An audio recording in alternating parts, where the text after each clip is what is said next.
The PSP was Sony's first foray into trying to dethrone Nintendo as king of the portable market.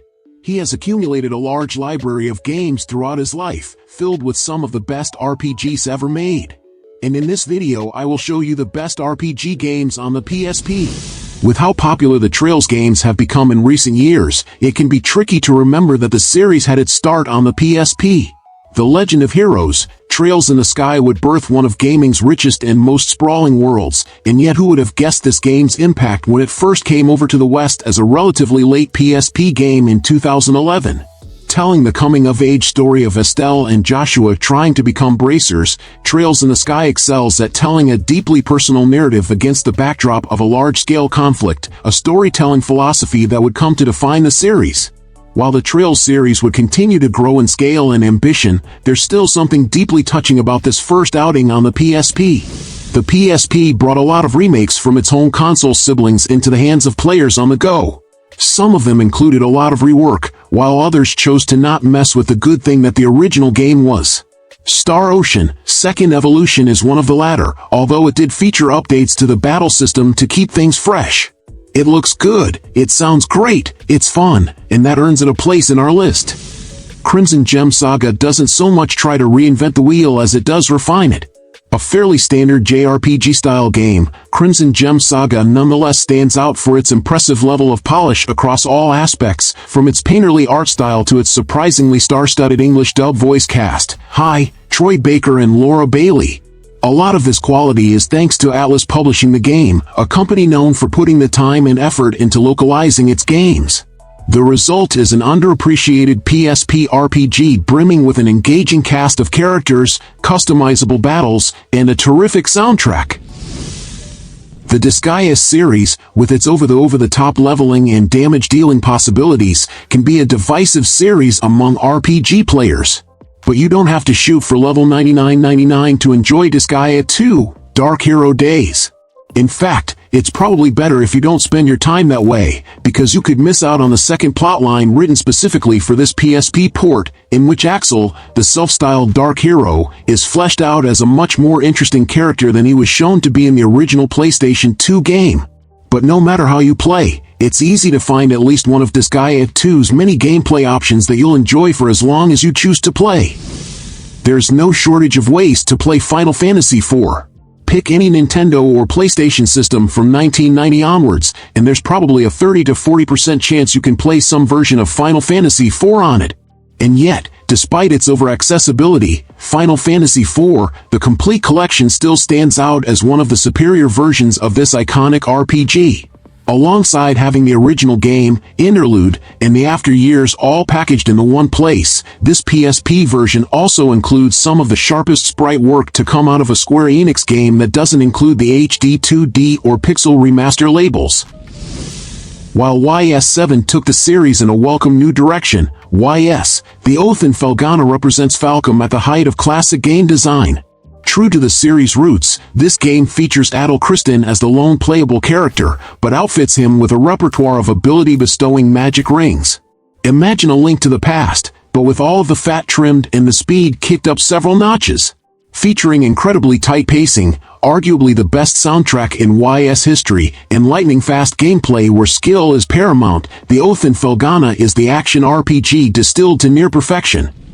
Proving the PSP as the home for JRPG fanatics, Tales of the World: Radiant Mythology is the only game of its series to be released in the West and localized into English.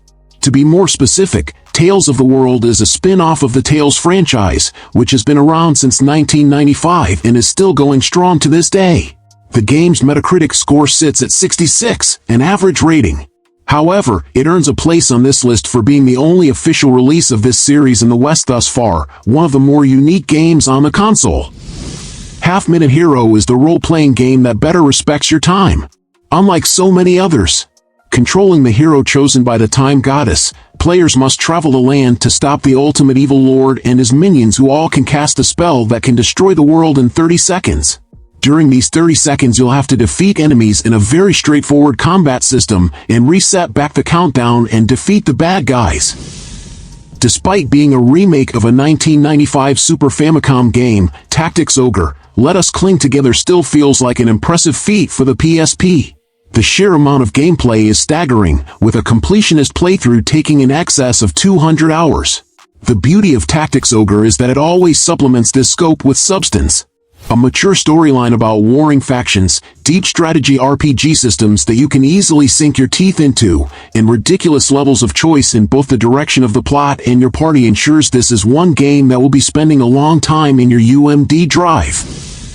Subject to much debate prior to this event, Riviera, the Promised Land found its way into our selection for Best RPGs on the PSP. The story of amnesiac Angeline and his color-coded friends is an epic one, as he traverses the realm of Riviera to stop fallen Angel Lita and other evils yet to show their faces. Originally a WonderSwan game, Riviera made its way to the GBA before finally arriving in its greatest iteration on PSP. Valkyrie Profile, Lenneth is the PSP version of the original game, released for the PS1 in 1999. The game focuses on the eponymous Valkyrie, named Lenneth. Her quests come straight from the Norse pantheon, and the main game mechanic focuses on collecting souls from departed warriors. Lenneth has multiple ways of interacting with the world, including flight, as well as combat.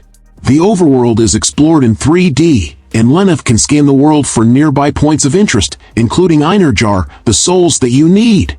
City exploration is in 2D, reminiscent of the great RPGs of the 1990s. Phantasy Star Portable 2 is, effectively, Monster Hunter in space. Exciting! Phantasy Star Portable 2's story and mission variety are particularly great, mostly relying on design and tropes that we have seen thousands of times. What brings the experience to a very different height is the excellent, fast-paced action combat system, which pits players against a variety of enemies including giant beasts. It's also such a fun playthrough because of the massive customization options and the multiplayer features that allow players to play through the entire games together with others. The YS series enjoyed a strong representation on the PSP, with YS7 being one of the standouts. This mainline installment was the first to adopt the multi-character combat style, where you would switch between party members to exploit weaknesses within the enemies. This added a new layer of strategy to the series, while allowing characters other than series protagonist Adol Kristen to really shine. Throw in a gripping narrative and Falcom's typically epic music, and you have one of the best YS games out there. Lunar, Silver Star Harmony is a remake of the first Lunar game localized by XSEED. This remake offered beautifully upgraded graphics and freshly arranged music, making an already lovely looking and sounding game look and sound even better. The cast of voice actors is different from the PlayStation version, but they do an excellent job, akin to seeing a beloved Broadway play acted by two different casts.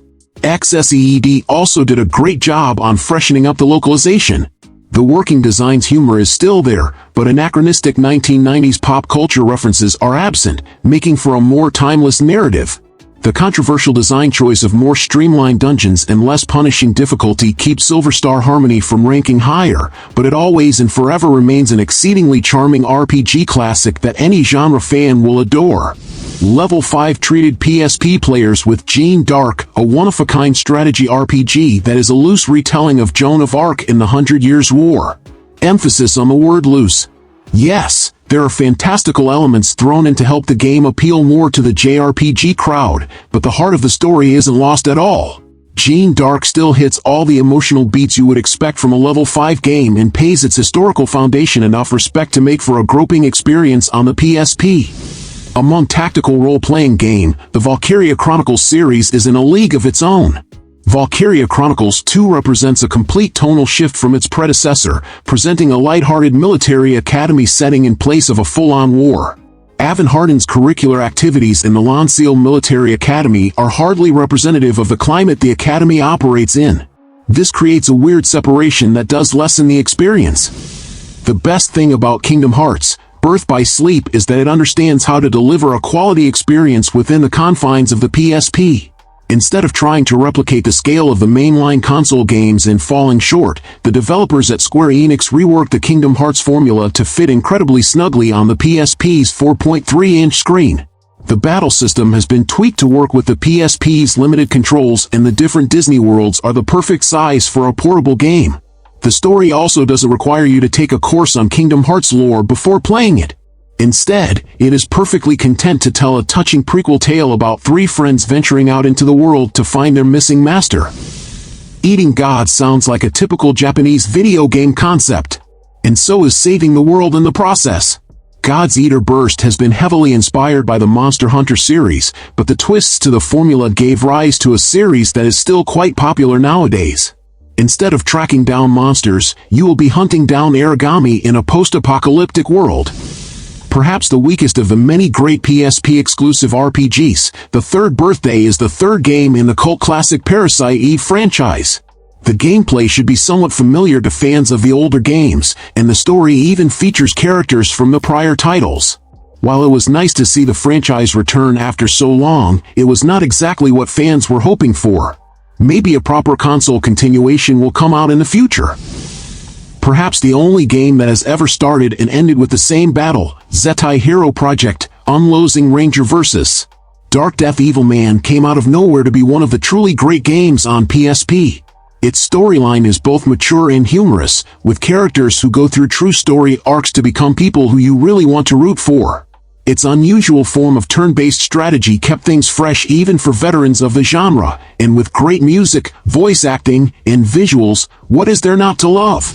Even among the clutter of Final Fantasy VII-related spin-off games, movies, and books, Crisis Core still manages to cut through the noise. Set before the events of the main game and focusing on Soldier Zack Fair, Crisis Core is the textbook example of how to make a good video game prequel. It expands the world of Final Fantasy VII and provides even more emotional depth to the story of the original game, while also being an excellent standalone title that doesn't compromise on delivering its own satisfying, self-contained narrative. The final act delivers some of the most gut-wrenching scenes from any Final Fantasy game, cementing Crisis Core's legacy as a Shakespearean-level tragedy on a UMD. Sometimes, one has to wonder why monster hunting is so popular. Monster Hunter, that's why. Monster Hunter Freedom Unite never managed to achieve the massive popularity following entries in the series did, but not due to its quality. On the contrary, it's an extremely polished experience featuring a simple yet addicting gameplay loop that sees players embark on a multitude of quests to defeat a variety of fearsome monsters. You'll also be collecting resources to craft better gear and hunting more dangerous monsters, possibly with the help of friends. In the ever-expansive Fate universe, players aren't just confined in Fuyuki City across its entries. Whereas the Fate/Grand Order mobile game will have players jump across timelines to save the Earth from certain doom, Fate/Extra takes place in a virtual world of the Moon Cell, where the protagonist is paired with a servant and then coerced into joining the Holy Grail War as they try to recover their memories. Given its nature as a parallel timeline to that of the original Fate/Stay Night story, Fate/Extra is a relatively safe way to get into the franchise and its concepts without being overwhelmed. Marvel's action RPGs may have been a somewhat risky choice before the first X-Men Legends, but after its success, we got a second in that series plus 2 Marvel Ultimate Alliance games. They weren't all masterpieces of gaming, but they were all fun. And on the PSP, X-Men Legends 2 was the peak of that fun. Players got to vanquish foes as nearly 24 well-known characters, and any fan of Marvel Comics was bound to find a team of 4 that they loved. And although it sounds strange to say so now, it provided at least as much fun as the home console version at a time when that was not generally a realistic expectation. It is pretty rare to see an RPG based on a novel series, but this is exactly what Brave Story, New Traveler is. The game is a loose interpretation of the Brave Story series, featuring some of the same characters but telling a new story. A young boy is taken to a distant land to complete a mission and save his sick friend in the real world. While the game was received positively, it never received a port to other consoles. After a very long time, the Persona 2 experience has become whole. Persona 2, Innocent Sin is the first part of the Persona 2 story, and features characters and themes that have been seen in the PlayStation 1 game Eternal Punishment. The mystery of the Joker still takes the center of the stage, but it develops in a very different way. Despite remarkably mixing together modern setting with fantasy elements, Innocent Sin is a little difficult to get into for fans of modern Persona, due to slow story and clunky battle system. Final Fantasy Tactics showed a lot of promise on the original PlayStation. Its myriad of classes required thoughtful players who would take their party of squires and chemists and turn them into an army. An army of ninjas, wizards, lancers, and calculators. But it also required players who were willing to look past a terrible translation and a foreign control scheme. Literally, it used Japanese-style controls, among other things. And even for many players who would have loved the gameplay, that was too much to ask. 10 years later, those players finally got their chance to see what everyone else had been talking about when Final Fantasy Tactics: The War of the Lions was released on PSP. Yes, it had some unfortunate frame rate issues during spell animations. But more importantly, it had an amazing new translation, a revamped control scheme, and gorgeous new anime-style cutscenes. Sure, this version of Persona 3 lacks the 3D explorable environments outside of Tartarus and is missing other content from the original game, but the fact that Atlus was able to make this behemoth of an RPG work on the PSP at all is incredible. The fact that Persona 3 Portable still turned out to be a fantastic port that actually builds on the original in some key areas is nothing short of miraculous. First and foremost, you can choose the gender of the main character in this version. Opting for the female protagonist opens up new story routes to explore, routes that you can only find in P3P. What more is there to say? This is simply a fantastic portable version of Persona 3, one of the greatest JRPGs of the 21st century. So, did you like the games I recommended?